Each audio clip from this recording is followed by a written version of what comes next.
Manual Handling Risk Assessment Case Study 8 Repetitive Packing Operation. This case study shows a worker involved in repetitive bending activity during packing operations. The worker bends down to lift a part of a cage, straightens, turns, and then transfers the part to a box. The box is closed. The worker lifts it, turns, bends, and transfers it to another cage. This operation is repeated a number of times.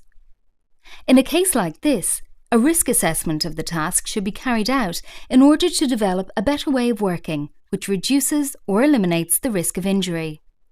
This assessment should include looking at how the job is carried out, collecting information, for example, the weight of the load and repetitive bending posture, identifying risk factors with the job and making changes to improve the job. Let's now look at the risk factors and problems encountered with this job. The worker's body is in an unstable posture as he bends and twists. The distance the box must be lowered is excessive, and the task requires repetitive bending of the trunk. Once a risk assessment has been carried out, a new system of work can be adopted to reduce and reorganize manual handling, as demonstrated in the following sequence.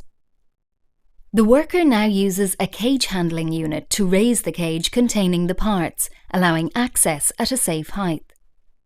Another cage has been set up using the same mechanism in which the filled boxes are placed.